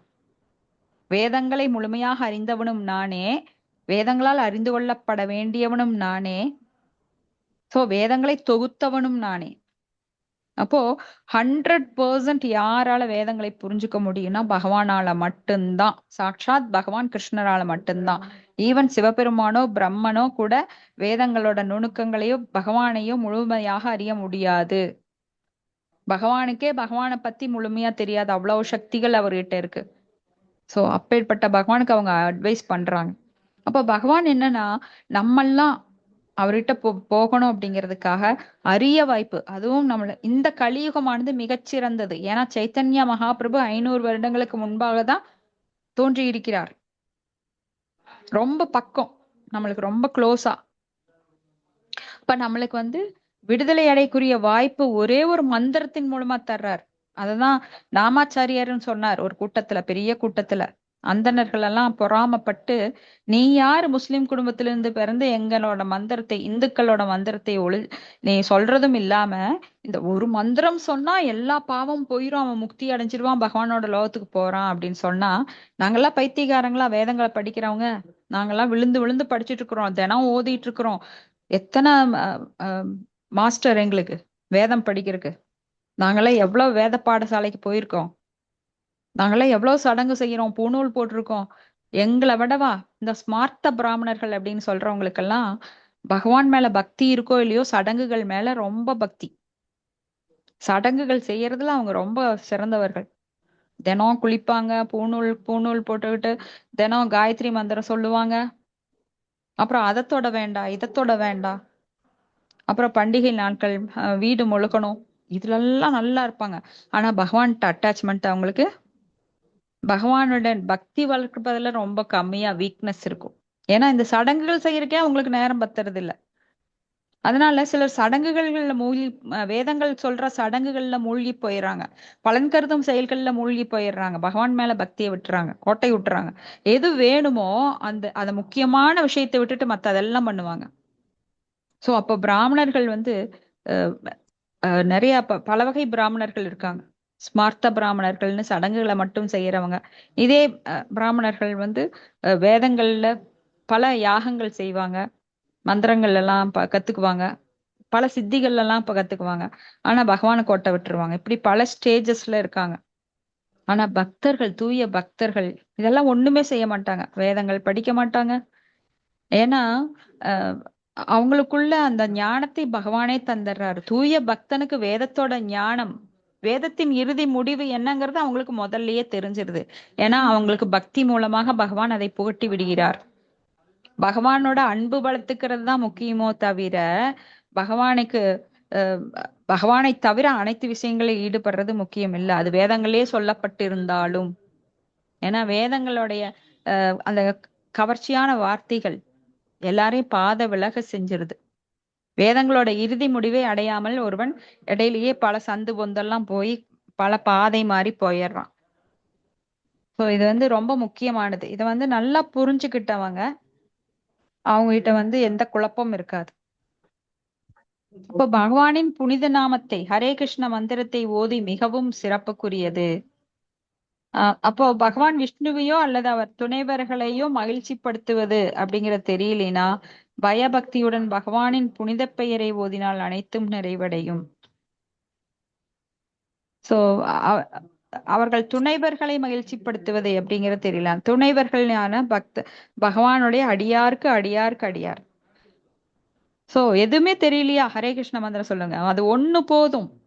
ஏன்னா நாம ஜபம் நாம சங்கீர்த்தனம் யஸ்ய சர்வ பாப பிரணாச்சனம் பிரணாமோ துக்க சமனஸ் தம் நமாமி ஹரிம் பரம். ஏன்னா இந்த கலியுகத்துல ஒன்னே ஒண்ணுதான் நல்லது, என்ன? பகவானை பற்றிய நாமம், ரூபம், குணம், லீலைகள். அது நாமம் அப்படிங்கிறது ரொம்ப ரொம்ப முக்கியம். ஏன்னா இந்த மந்திரத்தை வந்து விதையா விதைச்சிட்டு போயிட்டார் ஸ்ரீ சைத்தன்ய மகாபிரபு. எல்லா பக்கம் தூவி விட்டுட்டார். அவர் சொல்றார், நான் ஒருத்தனே வந்து இவ்வளவு பண்ண முடியாது, அதனால எனக்காக நீங்க ஹெல்ப் பண்ணுங்க, நீங்க எல்லாரும் சேர்ந்து இந்த நாமத்தை பரப்புங்க. நகர கிராம தாரிணி.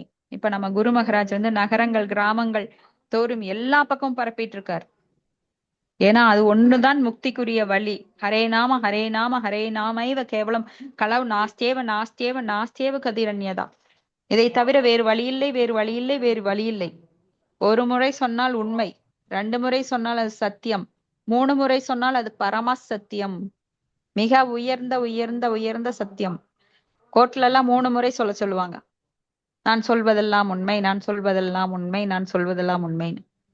அப்போ ஒரு முறை இல்ல 3 முறை சொன்னால் அது ரொம்ப உயர்ந்த வேல்யூ, மதிப்பு மிக்கது.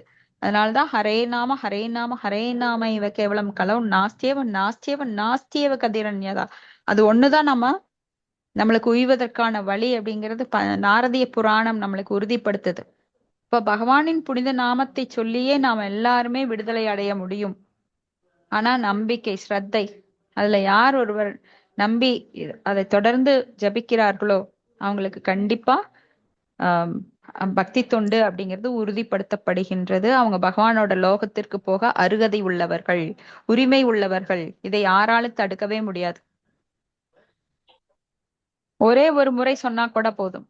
ஆனா அவங்களுக்கு வைஷ்ணவ அபராதம் இருக்கக்கூடாது. ஒரே ஒரு முறை சொன்னா எப்படிங்க போக முடியும்? நாங்கெல்லாம் பல தடவை சொல்லிட்டோமே. ஆனா எப்பவோ நாம வைஷ்ணவ அபராதம் பண்ணிருக்கிறோம். வைஷ்ணவர்களுக்கு ஏதாவது ஒரு வகையில அவர்களை குறை சொல்லுவதோ இல்ல அவர்களுக்கு ஏதாவது பாதகம் பண்றதோ, இந்த மாதிரி பிரம்மஹத்தி தோஷம் அப்படின்னு சொல்லுவாங்க. பிராமணர்களுக்கு ஏதாவது ஒரு வகையில நம்ம தீங்கு செஞ்சிருந்தோம், பசுக்கு தீங்கு செஞ்சிருந்தோம், இதெல்லாம் வந்து வைஷ்ணவ அபராதம், நாம அபராதம்.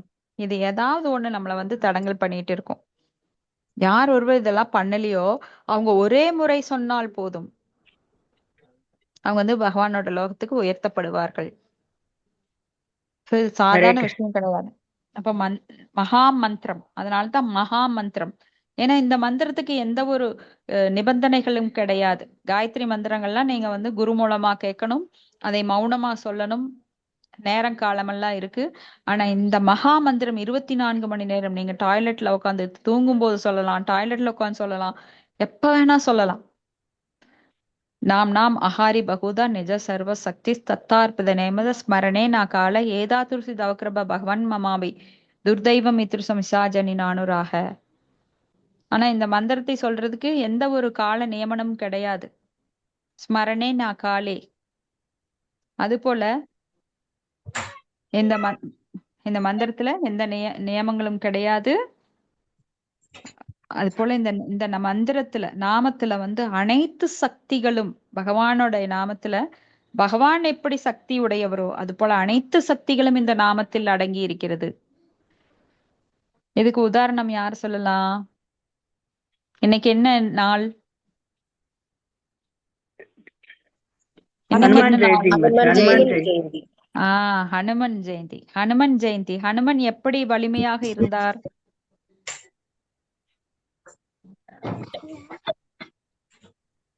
ஹனுமன் எப்படி வலிமையுடையவராக இருந்தார்? ராமருக்கு தன்னோட இதயத்தை திறந்து காட்டினாருங்களா? அதுங்களா? மைனாகமலையை தூக்கிட்டு வந்தாருங்களா? இல்ல மாதாஜி, ராம் சிரஞ்சீவி சொன்னாங்க மலையை மாதாஜி. தூக்கிட்டு வெரி வந்தார் குட், மாதாஜி. Very good. யார் ராம் சொன்னது? பத்மா மாதாஜி. ஆமா. ராமநாமத்தின் மூலமாக அந்த வலிமையை அடைந்தார். ராமநாமத்தை சொல்றதன் மூலமா அவருக்கு அவ்வளவு வலிமை கிடைச்சது. தொடர்ந்து ராமநாமத்தை அவர் ஜபித்துக் கொண்டே இருப்பார். அவர் வந்து ஸ்ரீ ராமபெருமானுக்கு தாசனாக அவர் வந்து சிவபெருமானோட அம்சம்.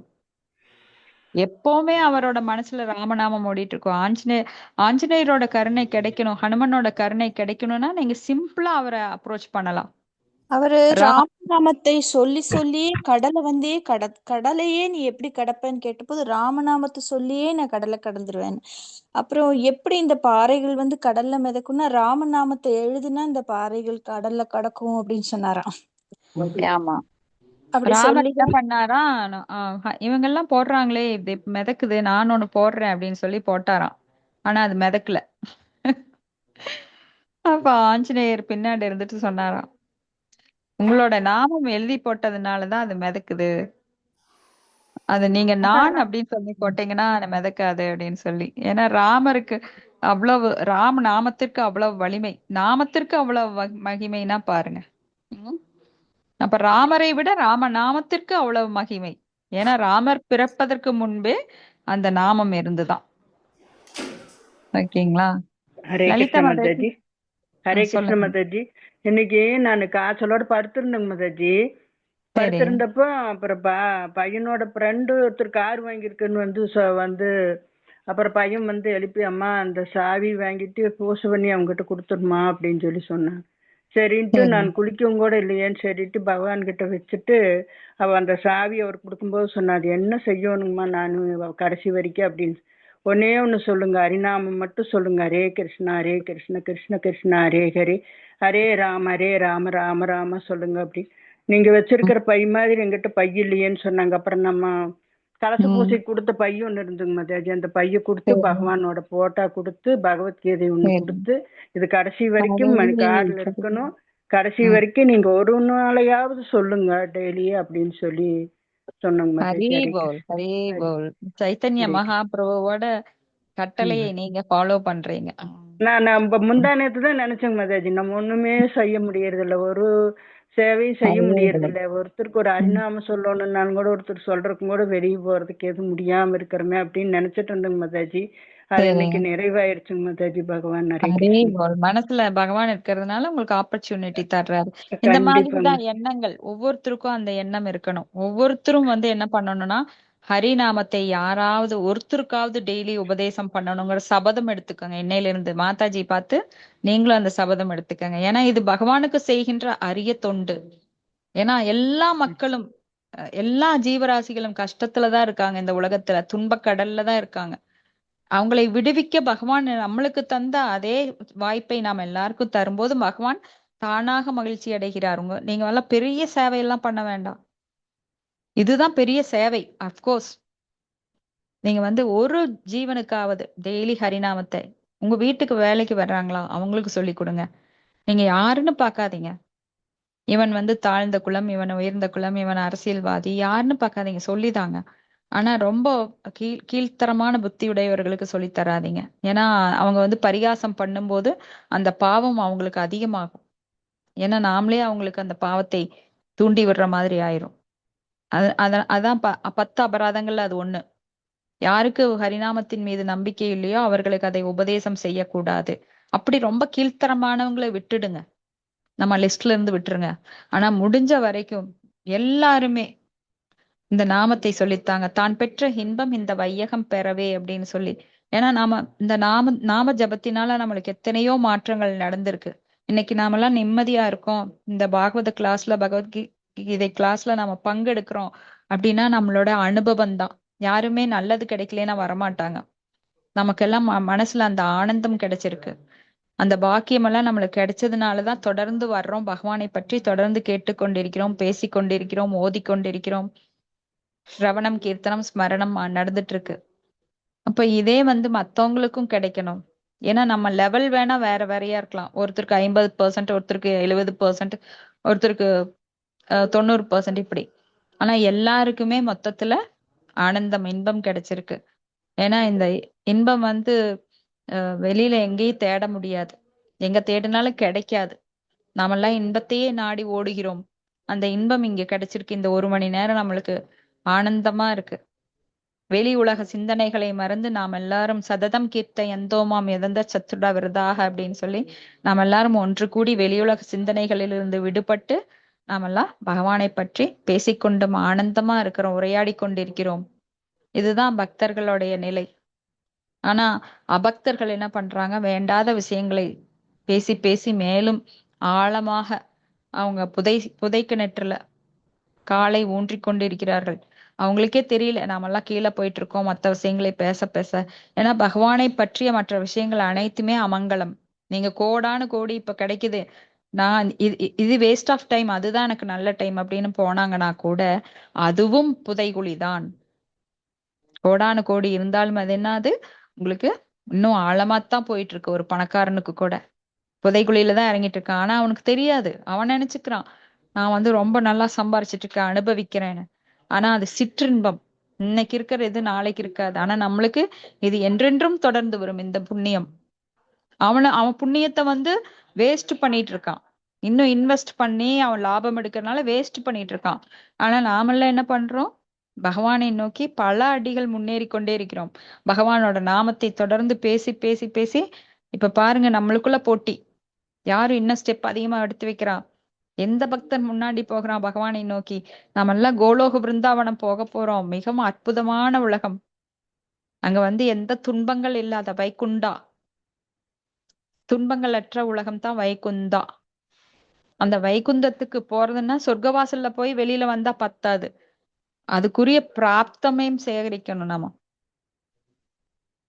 சும்மா போய் கங்கையில போய் குளிச்சா எல்லா பாவம் போகிற மாதிரி ஒரு முட்டாள்தனமான நம்பிக்கையில இறங்கக்கூடாது. கண்டிப்பா போகும், ஆனா உணர்வை மாற்றாமல் கிடையாது. அப்போ உணர்வை மாற்றுவதற்கு என்ன செய்யறீங்களோ அதெல்லாம் செஞ்சுட்டு பகவானோட கோயிலுக்கு போய் அவரை வழிபட்டு மற்ற ஜீவராசிகளையும் மதிக்கிற உன்னதமான குணங்களை எல்லாம் வளர்த்துக்கிட்டால் ஒழிய நம்மளுக்கு அது சும்மா மேலோட்டமான சடங்கு பண்ணிட்டு நம்ம போயிடலாம் அப்படின்னு கற்பனை கோட்டை கட்டியிருக்கிறவங்க எல்லாம் போக முடியாது. அப்போ ஆழ்ந்த ஒரு ஞானம் வேண்டும். ரொம்ப இன்டெப்தா எல்லாத்தையும் புரிஞ்சுக்கணும். அப்புறம்தான் நாம பக்தியில முன்னேறக்கூடிய அறிகுறிகள் நம்ம கிட்ட தென்படும். சும்மா மனம் போன போக்குல நம்ம கற்பனை எல்லாம் பண்ணிட்டு நான் பாரு 16 மாலை ஜெபிக்கிறேன் நான் போயிருவேன் அப்படின்னா இதெல்லாம் நம்மளுக்கு 16 மாலைகள் ஜெபிக்கிறது ஒரு சாதகா. நம்மெல்லாம் ஒரு ஆன்மீக குருவின் கட்டளைக்கு ஏற்ப பக்தி பண்ணிட்டு இருக்கோம். அப்போ ஸ்பான்டேனியஸ் லவ் அப்படிங்கிறது இல்லாதனாலதான் இது நடக்குது. அப்போ நம்ம நெருங்கிட்டு இருக்கோம். ஆனா அதே சமயம் ஸ்பான்டேனியஸ் லவ் இல்லைனாலும் ஸ்டெப் பை ஸ்டெப்பா நாம மிக அருகில போயிட்டே இருக்கோம். கண்டிப்பா ஒரு அந்த பார்டர் எட்டிடுவோம் சீக்கிரம். ஸோ நம்மளோட பியூரிஃபிகேஷன் தகுந்த மாதிரி ஸோ நம்மளை இன்னும் ஆழமா தூய்மைப்படுத்தும் போது இன்னும் வேகமா போயிடுவோம். அப்போ நாம ஜபத்தை கவனமாக சொல்ல வேண்டும். அதுல எந்த மனதை அங்கங்க இழுத்துட்டு போகும் மாயா. ஆனா அதை புடிச்சு இழுத்து பகவானின் சிந்தனையிலேயே ஒருமுகப்படுத்தணும். அப்ப கூட்டு பிரார்த்தனை ரொம்ப நல்லது, கூட்டா சேர்ந்து நாமம் சொல்லும் போது. ஏன்னா நாமெல்லாம் கோஷ்டி ஆனந்தி பஜனானந்தி கிடையாது. இப்படி நாம கூட்டாக சேர்ந்து நாமத்தை சொல்லி பகவானோட நாமம் எவ்வளவு முக்கியமானது. நாம ஜெபம் இது பல ஜபா செக்ஷன் அப்படின்னு சொல்லி எடுத்திருக்காங்க. சோ தூக்கம் வந்தா கூட பலர் கூட சேர்ந்து செய்யும் போது அந்த தூக்கம் அவங்க எல்லாம் செய்யும் போது நம்மளுக்கு தூக்கம் வராது. ஏன்னா மற்றவங்களோட குரல் நம்ம கிட்ட கேட்டுட்டே இருக்கும். அதனால விழிப்படைந்த நிலையிலேயே நம்ம செஞ்சுட்டு இருப்போம். அப்ப பகவானோட சிந்தனையிலேயே செய்யணும் அப்படிங்கிறது. மத்தவங்க செய்யும் போது அந்த உற்சாகம் வரும், ஐயோ அவங்க எல்லாம் செய்யறாங்க நானும் செய்யணும் அப்படின்னு. சோ நாமம் நம்மளை தூய்மைப்படுத்த நம்ம உணர்வு தூய்மையாகும். நம்ம கெட்ட குணங்கள்ல இருந்து விடுபட்டு கோபம் காம, குரோத, லோப, மோக, மத, ஆச்சரிய இந்த உணர்வுகளிலிருந்து விடுபட்டு, அப்புறம் பௌதிக பற்றிலிருந்து விடுபட்டு, இப்படி பல நன்மைகள் போயிட்டே இருக்கும் அடுக்கடுக்கா. ஏன்னா நன்மை அடுக்கடுக்க கிடைச்சிட்டே இருக்குது. முதல்ல வந்து 2, அப்புறம் 4, 6, 8 அப்படின்னு பல மடங்கு கிடைச்சிட்டே வரும். ஆனா நீங்க அதிலிருந்து விடுபட்டா, பக்தியில பக்தர்கள் சங்கத்தோட இருந்து விடுபட்டா, அப்புறம் கீழே கீழே கீழே கீழே பாவக்கணக்கு கீழே கூடிட்டே போகும். எல்லாருக்குமே நன்மை வேணும் அப்படின்னா மேல போகணும். மேல வர்றதுன்னா பக்தி செய்யணும், பகவானோட நாமம் சொல்லணும், பக்தர்கள் சங்கம் எடுத்துக்கணும், பகவத்கீதை படிக்கணும், பாகவதம் படிக்கணும். ஏன்னா அதெல்லாம் நம்மை தூய்மைப்படுத்துறது. நாமம் மட்டும் இல்ல, பகவத்கீதை படிக்கிறதும் பாகவதம் படிக்கிறதும் நம்மளை தூய்மைப்படுத்துது. எப்பெல்லாம் பகவானுடைய நாம ரூப லீலை குணைகள் அதெல்லாம் பேசுறீங்களோ கேக்குறீங்களோ அப்பெல்லாம் நம்ம தூய்மை அடைஞ்சிட்டே இருக்கிறோம். ஏன்னா இது இந்த ஜென்மம் இல்ல, அனாதி காலம், அனாதி பகிர்முக. ரொம்ப காலமாச்சு பகவானை விட்டு நம்ம முகம் திருப்பி. அதெல்லாம் சேர்த்து வச்ச அத்தனை மலைமலையான பாவங்கள் எல்லாம் நமக்கு அழுக்கா இருக்குது மனசுல. அதெல்லாம் போக்கணும்னா 1 நாள் 2 நாள் பத்தாது, தொடர்ந்து ஈடுபடணும். அகைதுகி அப்பிரதிகதா ஏத்மா சுப்ரசீததி. சோ இது வந்து தொடர்ந்து நடக்கும்போது, ஏன்னா விட்டு விட்டு நீங்க ஒரு வேலை செஞ்சீங்கன்னா அதுல எவ்வளவு சாட்டிஸ்பாக்சன் உங்களுக்கு கிடைக்கும். இப்போ ஒரு சமையல் ரூம்ல போறீங்க, அரிசி வைக்கிறீங்க, வந்துடுறீங்க, அடுப்பு பத்த வைக்கல, அப்புறம் ஞாபகம் வருது, ஓ அரிசிக்கு தண்ணி ஊத்தல, மறுபடியும் போய் தண்ணி ஊத்துறீங்க, அப்புறம் இந்த பக்கம் வர்றீங்க, யாரோ 4 பேர் வர்றாங்க பேசுறீங்க, மறுபடியும் போய் ஓ அடுப்பை பத்த வைக்கல, மறுபடியும் அடுப்பை பத்த வைக்கிறீங்க, அப்புறம் மேல வெயிட் போடல குக்கர்ல. இப்படி விட்டு விட்டு செஞ்சாக்க ஒரு செயலானது என்ன ஆகும், கால விரயம், அது ரொம்ப நேரம் ஆகும். அது போல பக்தி அப்படிங்கிறது தொடர்ந்து செய்யணும், தொடர்ந்து கிளாஸுக்கு வரணும், தொடர்ந்து கேட்கணும். இது வந்து நம்ம வந்து மனதை அடக்கி மற்ற விஷயங்களெல்லாம் இம்பார்ட்டன்ஸ் கொடு, கல்யாணத்துக்கு போ, அதுக்கு போ, இதுக்கு போ, இந்த கிளாஸ் கேட்கற நேரம் நம்ம அங்க போயிட்டு வந்துடலாம் அப்படின்னு எல்லாம் மனசு சொல்லும். அதெல்லாம் கேட்காதீங்க, தொடர்ந்து வரணும். தொடர்ந்து வரும்போதுதான் முன்னேற்றம் கிடைக்கும். ஒரு வேலையை நீ தொடர்ந்து செய்யும் போது, இங்க பாருங்க அடுப்புல இப்படி விட்டு விட்டு பண்ணினீங்களா அது எவ்வளவு நேரம் ஆகும். அது வந்து உங்களுக்கு டைம் வேஸ்ட். ஆனா இதே கிட்ட நின்னு அரிசி எடுத்து தண்ணிய ஊத்தி குக்கர்ல வச்சு கொஞ்சம் ஆவி வந்தோடனையோ இல்ல அப்பவே வெயிட் போட்டு பண்ணிட்டீங்கன்னா உங்களுக்கு ஒரே வேலை முடிஞ்சுது. அப்படி நம்ம தொடர்ந்து ஈடுபடும் போது பகவான் சிந்தனையில அது ஒருமுகப்படுத்தக்கூடிய வேவஷா ஆத்மிகா புத்தி ஏகேக குருநந்தன பகுஷாகா ஹிய நந்தனாஸ் புத்தையோ அவையஷாயினாம். அந்த ஒருமுகப்படுத்தப்பட்ட புத்தியானது என்னாகும், உங்களை சீக்கிரம் அந்த வேலையை முடிக்க வைக்கும். அப்ப பகவான்கிட்ட போறது ரொம்ப எளிதாக வேகமா நடக்கும். ஆனா இதை விட்டு விட்டு பண்ணினீங்க, 4 நாள் வர்ற 4 நாள் வரல, அப்ப 4 நாள் ஏறுவீங்க, 4 நாள் வராதப்போ ஏறின படி அத்தனையும் கீழே இறங்குவீங்க. 8 படி 4 படி ஏறிந்தா 8 படி கீழே இறங்கிடுவீங்க. அடுத்த நாள் அந்த 4 படி வர்றதுக்கே கொஞ்சம் நாள் ஆகும். சோ இதோட முடிச்சுக்கலாம். அடுத்தது 22வது பதம் மறுபடியும் பார்க்கலாம். உங்களுக்கு ஏதாவது கருத்துக்கள் அல்லது சந்தேகம் இருந்தா டிஸ்கஸ் பண்ணலாம்.